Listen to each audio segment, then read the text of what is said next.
Welcome to the Global Peace Film Festival Lives Online Conversation 2021 Festival Edition.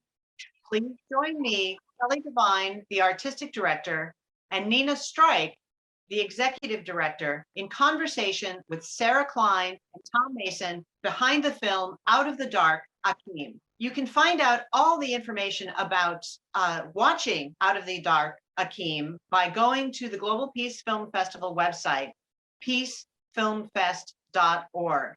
Our in-person screenings begin September 21st and run through September 26th. Our online streaming programs begin September 27th and end October 3rd. Again, all information can be found on peacefilmfest.org. And now, please join us in welcoming Sarah and Tom. Thank you for being in conversation with us today. Thanks for having us. Thanks for having us. Hi, Sarah and Tom. First of all, tell us about the film. Yeah, so this piece is, it's a short documentary about a guy named Akeem Rollins, who is a poet who ended up performing a poem called Suicide Note, which we used to sort of tell his story about what happened to him. He grew up, he came out as gay to his mother. His mother threw him out of the house. He was homeless for a while. He struggled with mental health, depression, eventually became suicidal. And his friend ended up calling the police, getting him checked into a hospital. He got treatment, and he came back from that, and tells his story in this poem that starts out as a suicide note and includes him sort of turning the corner into wanting to live and try again. And so that happens over the course of about 4 minutes. And it's part of a broader series called Out of the Dark that we did with WETA and PBS about youth mental health stories. So it's one of 3 pieces in that Out of the Dark series. Well, it's such a compelling story, and Akeem is such a charismatic figure. How did you come to, in particular this story, how did you end up knowing about Akeem's story, and what was your approach in telling it? So we were looking for people who were outspoken about mental health, particularly young people of color. And we came across his poem just by looking through YouTube and looking through, various online resources. And we heard this poem, and, the way he delivers it, his passion, his energy, captivated us. And, ultimately we just reached out to him and said, hey, we love this poem. What's your story? We want to hear more. And he was able to really, really, give us insight onto his experience. And so we thought he'd be one of our subjects for this series. So the series, and the subject preceded finding this particular character? It did. So we set out with PBS and WETA to do this series. And Akeem was ultimately one of 3. The series is set to go further, but he's one of our original 3 that ended up really focusing on Black youth mental health. We may end up kind of veering to other groups, but that's where we set our first 3. Was there anything, anytime you approach any story, it's difficult not to have at least some idea about how to first approach it. But was there anything that you were surprised about in the course of telling it, or that you learned in the course of telling the story?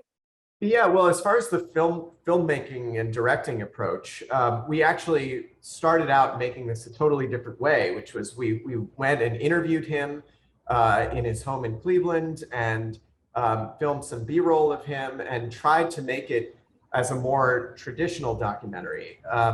And when we got back and started editing it together, we sort of realized that for this particular story, it just didn't work in that format. So much of what happened to him was not documented with photographs, and would have been strange to reenact. And so we ended up deciding to make this an animated piece that interspersed with the actual YouTube video of his performance of the poem. And that opened the door for us to get a lot more into his mental state, tell more of the steps of the story that just wouldn't have been there, but were really the meat of his story and what happened to him to allow you to relate to it. I really, you know, anyone out there listening to this interview, I really commend this film because the interconnection you make between those animated pieces and his actual performance of the poem do give you a sense of his perception, which is always difficult, right? To see through someone else's eyes, and so it worked very well as a technique, and I think anyone who watches it will be really rewarded. And again, since he is such a charismatic person, something that started off as a suicide note becomes instead this amazing piece of inspiration and is so life affirming. And of course, that really connects with the mission of our festival, which is, you know, to give people inspiration, to give people models and ideas to take back into their own community, to make their lives and their communities a more just, more peaceful place. So could you talk a little bit about, you know, the intentionality behind telling this story because of the topic? Yeah, I mean, I think, you know, ultimately, you know, we wanted this story to be, you know, one of hope, without being Pollyanna-ish about the nature of his experience. And I think and we appreciate all those kind words you said about the film. I think what's so interesting to us about this is the way that expression and creativity can actually, you know, make change both for the person that's experiencing the crisis and also for the people in the audience or the people who are hearing the poem. So, you know, in this case, in some ways, the act of writing the suicide note, you know, saved his life. And then the act of performing it affirmed his life, but also then went on to influence many, many people. I mean, he was getting so much outpouring of identification and thank you. And so, you know, I think if anything, this shows that if you're brave enough to tell your truth, to speak your story out loud, and you know, it saves lives.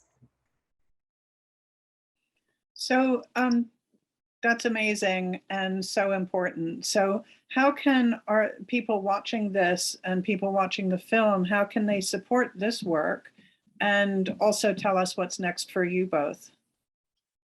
Great. Well, so, you know, Akeem Rollins, you know, they'll see his name. They can always look up and see what he's doing, which is a fun, you know, he's always doing amazing things.